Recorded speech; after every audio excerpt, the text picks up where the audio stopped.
6 mois après la catastrophe de Tchernobyl, la Suisse est jalouse et elle se dit qu'elle aimerait bien avoir tous les regards tournés vers elle, en créant la pire catastrophe écologique de son histoire. Voici le plan. La nuit du 1er novembre 1986, peu après minuit, un incendie se déclenche dans un entrepôt de l'entreprise Sandoz à Bâle. Le problème, c'est que ce qui va prendre feu, c'est pas loin de 1350 tonnes de produits chimiques, 1,35 million de kilos. Ça prend feu vite et fort. Plus de 160 pompiers arrivent sur les lieux pour tenter de maîtriser cet enfer pendant 7 heures. Mais que font les pompiers en général? Ils balancent une chier d'eau. Mais le problème, c'est que cette eau se charge en produits chimiques et toxiques pour la nature. Enfin, pour nous aussi. Enfin, pour tout ce qui vit, en fait. L'usine ne possédait pas de bassin de rétention efficace. On verra plus tard dans la vidéo ce que c'est. Et donc, toute cette eau contaminée a commencé à se déverser dans le Rhin, lui donnant alors une couleur rouge sang.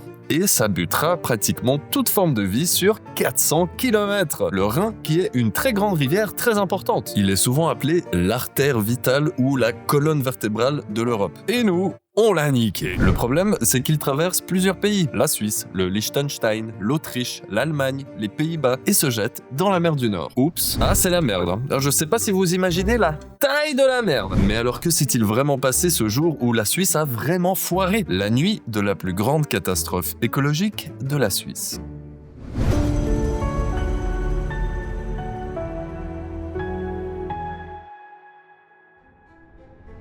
À l'époque, Sandoz était une entreprise majeure dans le secteur de la chimie et du pharmaceutique en Suisse, et elle était basée à Schweizerhalle, une zone industrielle à côté de Bâle, au bord du Rhin. Elle faisait partie des piliers de l'industrie suisse, surtout dans les produits chimiques, les pesticides et d'autres choses comme les colorants. Et elle fusionne avec Ciba en 1996 pour devenir Novartis, que vous connaissez sûrement. L'usine de Schweizerhalle était donc un centre de logistique majeur. Comme ça, on y stockait donc des centaines de tonnes de produits chimiques, des pesticides, des fongicides, des herbicides et même des composés comprenant du mercure, du sulfure, des choses comme ça quoi. Et comme beaucoup d'industries à l'époque, les normes de sécurité étaient beaucoup moins strictes que maintenant. En gros, il faut une catastrophe pour mettre un peu à jour les politiques de sécurité. Tant qu'il n'y a pas eu de problème, ça bon, pas se faire chier quand même. L'entrepôt n'avait pas de bassin de rétention suffisant pour retenir un incendie et ses dégâts. Et les procédures d'urgence étaient assez basiques encore. Un bassin de rétention pour une usine chimique, c'est un équipement obligatoire depuis cet accident. En gros, ça sert à recueillir les fuites de produits dangereux afin d'éviter la contamination des sols et des nappes phréatiques. C'est une structure étanche avec une capacité de stockage relative au volume de l'usine qui serait capable de contenir les déversements de produits chimiques toxiques lors d'une fuite. Et ces bassins doivent être produits avec les matériaux adaptés suivant ce qui est stocké et fabriqué dans l'usine. Ce qui semble logique. Ce qui aurait été super pratique au moment de cette catastrophe, il n'y en avait pas. Et donc, au moindre problème dans cette usine,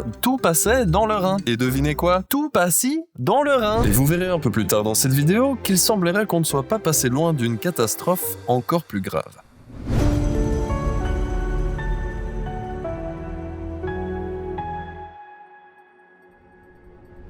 La nuit du 1er novembre 1986, vers minuit 20, un incendie se déclenche dans l'entrepôt 956 de Sandoz, dans la zone industrielle de Schweizerhalle, près de Bâle. Pourquoi? On sait pas exactement. Il semblerait que ce soit un défaut électrique ou une mauvaise manipulation d'éléments chauffants qui aurait déclenché le départ du feu, mais ça n'a jamais été prouvé. Ce qui est sûr, c'est que ça a flambé. Et ça va flamber salaud! Le feu se propage à une vitesse inquiétante dans cet entrepôt rempli de substances inflammables. Des fumées toxiques ont commencé à s'élever dans le ciel au-dessus de Bâle, avec une odeur assez spéciale entre le brûlé et l'œuf pourri, ce qui a réveillé une bonne partie de la population. Oui, l'œuf pourri. Beaucoup de pesticides et d'autres produits contiennent du soufre ou des éléments sulfurés. Et quand ça crame, ces éléments libèrent du sulfure d'hydrogène. Ce qui fait que ça pue la merde, littéralement. Et en plus, c'est toxique à forte dose. Décidément, on est des champions sur ce coup-là. Ça brûle, ça tue et ça pue. Au cas où vous l'auriez pas remarqué, le thème de cette vidéo c'est toxique. Les pompiers arrivent sur place vers minuit 45, donc à peu près 30 minutes après le départ du feu. Plus de 160 pompiers se retrouvent à combattre les flammes et à essayer de contenir le nuage toxique qui s'élève gentiment au-dessus des environs. Ils se battront pendant presque 7 heures. Au petit matin, l'incendie est maîtrisé. Mais c'est que le début des emmerdes. Le feu est éteint, c'est génial. Mais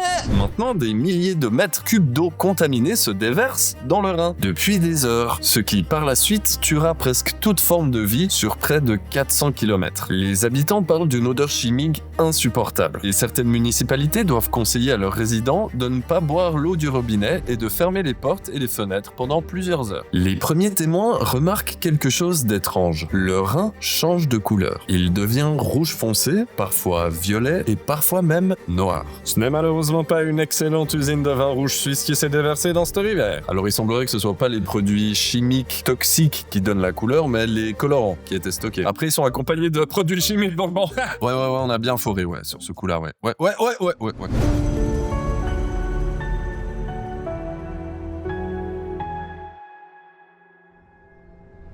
Tous ces produits toxiques ont donc été transportés par l'eau sur des centaines de kilomètres. Les scientifiques estiment qu'entre 20 à 50 tonnes, donc 20 à 50 000 kilos de ces produits, ont été retrouvés dans le fleuve. Oui, je dis rivière depuis avant, mais me cassez pas les couilles. C'est long et il y a de l'eau. Voilà.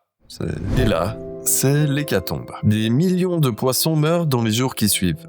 Anguilles, truites, brochets, saumons, les algues, tout ce qui respire sous l'eau meurt. Soit par brûlure, oui même sous l'eau c'est faux la chimie hein, soit par asphyxie ou empoisonnement. Le Rhin devient littéralement un cimetière aquatique sur des centaines de kilomètres, jusqu'en Allemagne, en France et même aux Pays-Bas. Les pêcheurs sont dévastés. Ils pêchent, mais tout ce qu'ils remontent, ce sont des poissons morts. Dans certaines régions, la pêche est interdite pendant des mois, voire des années. Selon certaines estimations, il n'est pas exagéré de dire que le Rhin est devenu écologiquement mort dans certaines zones, tant la vie aquatique disparaît. Mais ce n'est pas tout. Selon certaines sources non officielles, Sandoz stockait à côté de ce hangar des produits encore plus dangereux, notamment des composés chimiques comme le phosgène, un gaz utilisé historiquement pendant la Première Guerre mondiale comme gaz de combat. Petit phosgène, ah là, petite blague de mort, ça passe toujours. C'est un gaz très toxique et suffocant. Pourquoi notre pays est-il si peu net, bordel? Il semblerait donc que la région ait échappé à une catastrophe encore plus grave. On a presque eu de la chance, mais aucun document officiel ne confirme cette théorie.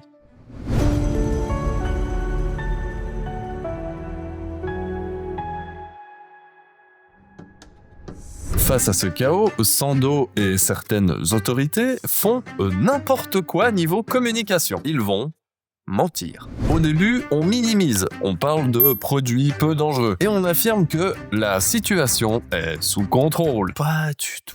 Ça n'a jamais été aussi peu sous contrôle. Ils ne contrôlaient que dalle. Dans les jours, les semaines et les mois qui suivront, plusieurs centaines de personnes iront consulter un médecin pour des symptômes liés à l'exposition des fumées. Irritation des yeux, difficultés respiratoires, maux de tête, nausées. Les pays voisins, principalement la France et l'Allemagne, ne sont pas contents du tout. Ouais, sorry les voisinaux, on a mis un peu trop de désherbant dans le jardin. Mais tout est sous contrôle. Le Rhin traverse leur territoire aussi, et la Suisse vient littéralement de leur envoyer un tsunami chimique dans la gueule sans avertissement suffisant. On n'a pas assumé. L'enquête suit son cours et très vite il devient évident que les systèmes de sécurité étaient insuffisants. Il n'y avait pas de bassin de rétention adapté et personne n'avait prévu une telle catastrophe. Personne n'avait prévu qu'un incendie pourrait entraîner tous ces produits chimiques dans le Rhin. Mais en fait les pompiers ont dû tellement bombarder le feu d'eau, il y a eu tellement d'eau que tout a fini par s'écouler là où ça pouvait. Et c'était dans le Rhin. La confiance du public dans l'industrie chimique suisse et dans la gestion des risques prend une claque monumentale. Surtout dans une nation qui se considère parfaitement organisée et sécuritaire. Pas du tout. Pas cette fois, quoi. Sécurité, zéro. Et c'est peut-être cet excès de confiance qui a mené la Suisse à commettre une erreur évidente.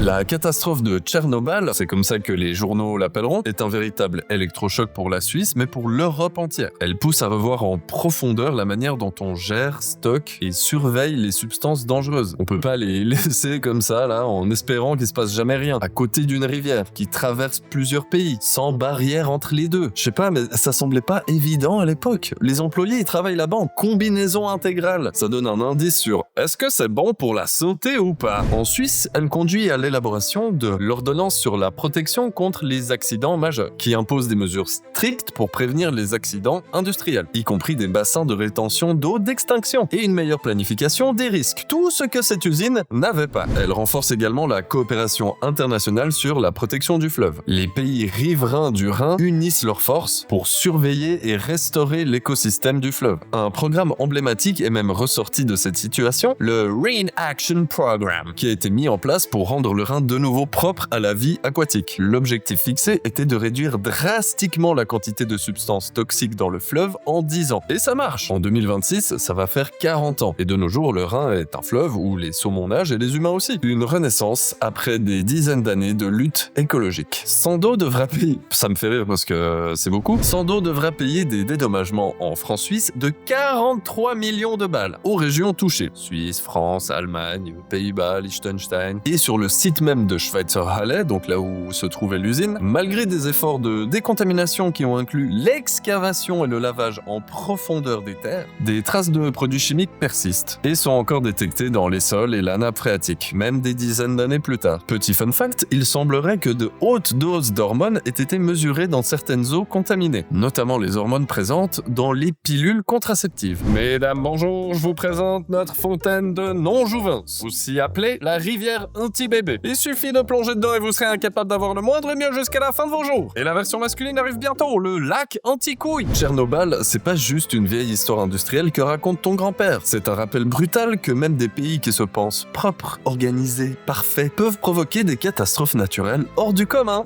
Salut, c'est nous, la Suisse. C'est un rappel que la nature ne s'arrête pas aux frontières des pays, que nous la partageons tous et qu'elle nous offre beaucoup plus que ce que nous lui rendons. Elle encaisse, elle souffre, elle meurt, puis elle met des décennies à renaître. Mais au final, c'est l'être humain qui paie la dette. Et c'est bien fait pour sa gueule, là, cet être humain de con. Aujourd'hui, on peut voir des poissons nager dans le Rhin. Les algues flottent à nouveau au gré des courants et les humains s'y rafraîchissent l'été. Mais cette renaissance est le fruit de décennies de coopération, d'application de lois strictes et d'efforts humains ininterrompus. L'homme est capable du meilleur comme du pire. Alors une fois que le pire a été fait, il ne nous reste plus qu'à faire le meilleur.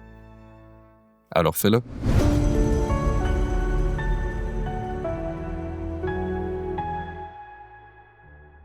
J'espère que cette vidéo t'a plu et que tu as appris quelque chose sur ce pays si imparfait. N'hésite, mais alors vraiment pas, à liker, commenter, t'abonner, partager, c'est très important pour moi. Si tu as soif d'histoire ou la Suisse a foiré, mais pas que, j'ai pas que ça, j'ai d'autres choses, tu peux aller voir les autres vidéos. Sur ce, je vais aller me baigner dans le Rhin pour inspecter si le travail a bien été fait. Et vu que j'ai déjà 2 gosses, je m'en fous si je perds mes couilles.